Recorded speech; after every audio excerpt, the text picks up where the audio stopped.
这个影片整理了我跟牛爸从2018年2月来到宝山这块农地开始，从一片空地的状态一步一脚印的开垦，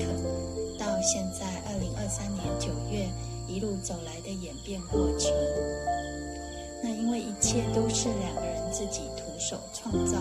所有工作过程和成果只有拍照存档，所以这个影片集结了这些年来工作照片的摘录，做一个回顾和分享。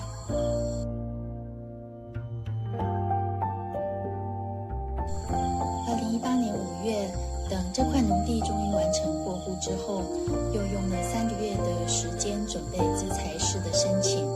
申请了之后，再等3个月后，终于收到许可，在2019年1月开始建造我们山上的小屋。从这时候开始，脱离没水没电没地方休息的工作和生活。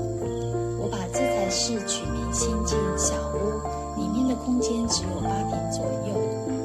我因为一直梦想在山上做陶，所以又盖了一间移动式的小屋，我就叫它陶小屋。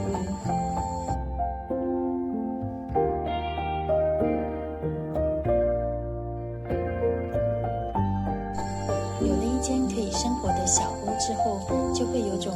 想要把一个私人农园建立起来的感觉，同时也需要一些基础建设，来让农园的生活和工作可以脱离荒野求生的状态。这是我们第1阶段的整地工程，基本上就是把当初为了申请资材室而做的一些规模性种植做一些重新的分配，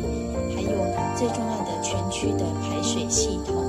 还有能够在山坡地上下行走的阶梯和整个农园的围篱。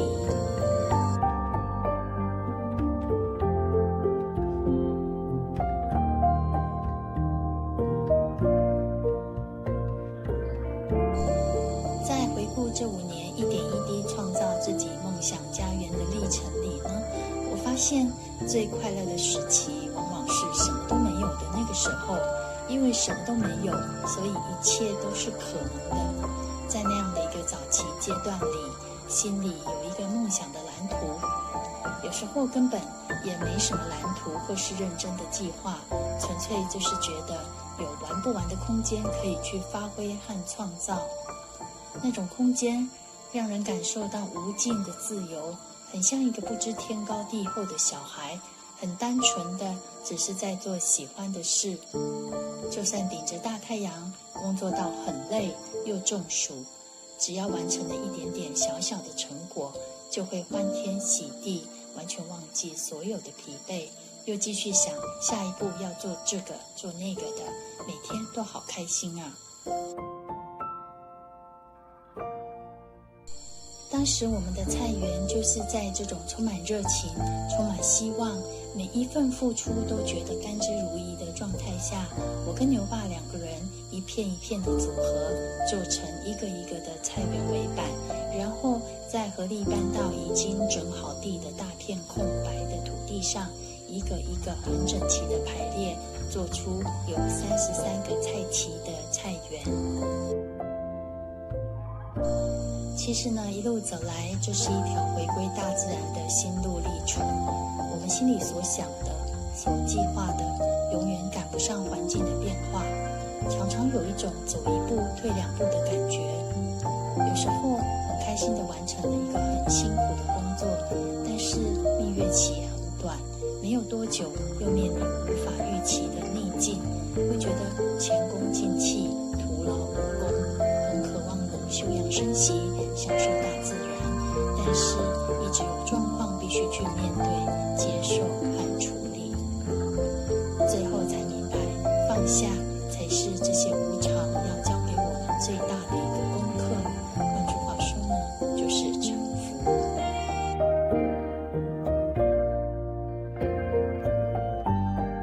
随着1年1年的过去，该做的还是要做，但心态上已经逐渐转变，就是做不动的就顺其自然，把注意力转向那些已经实现的美好，例如把新进小屋打扮得很温馨、很舒服，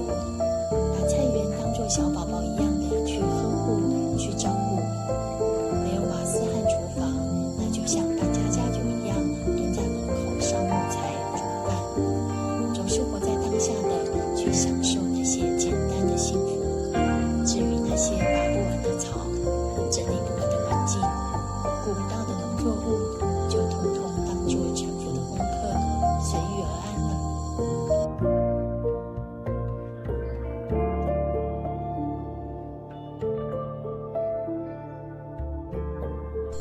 其实问题一直都在发生，只是问题发生之后决定要怎么改善。所以在第一阶段工程之后不到1年，我们就启动了第2阶段的工程，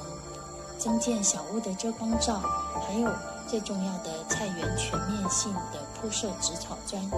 这是因为长期下雨造成地面泥泞，工作和走路都有点困难而做的决定。刚完成植草砖的农园真的很美，当时的我们却没有发现一个重大的错误，就是厂商在植草砖里埋下的台北草，经过几个月后开始大肆蔓延，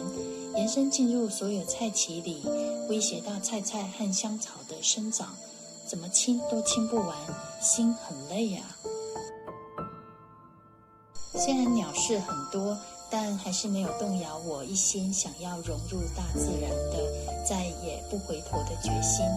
所以在2020年10月，我渴望长期定居在山上的想法3番2次一直来敲打我的心之后，我觉得时候到了，就联络之前很喜欢的木屋老板，开始规划农园的木屋，同时也把我跟牛爸梦想了很多年的壁炉。虽然在新进小屋也弄了一个黑猪炉，但这一次的壁炉要跟木屋更完美的结合。这根本就是一条不归路，我们真的是豁出去了啊！2021年2月完成木屋的新建，因为一直很忙，没时间处理搬家，只有简单的放一张床在空空荡荡的房间里，体验从木屋2楼窗户看出去的无敌美景。一直到9月才把家当都搬进来正式入住。木屋定居下来后，我就忍不住开始准备把我们已经组装好2年的鸡舍安装到桃小屋旁边，而且为了避免鸡舍被附近的流浪犬攻击，我跟牛爸很认真的挖沟，埋下深深的围篱，然后等小鸡长到中鸡，鹅宝宝也长大一点点，就让它们也搬进去住木屋。养鸡养鹅的日子真的很有趣，尤其当它们开始生蛋，加上自己种的菜，我们就越来越有自给自足的感觉了。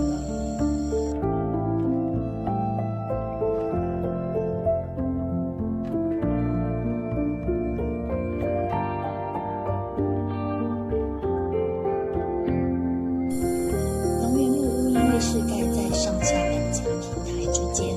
所以在木屋底下就有了一个自然形成的回廊空间。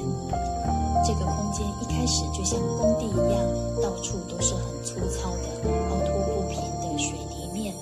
再加上冷气主机被冷气师傅大喇喇地安装在地面上，我苦思了很久，到底要如何改造这个空间。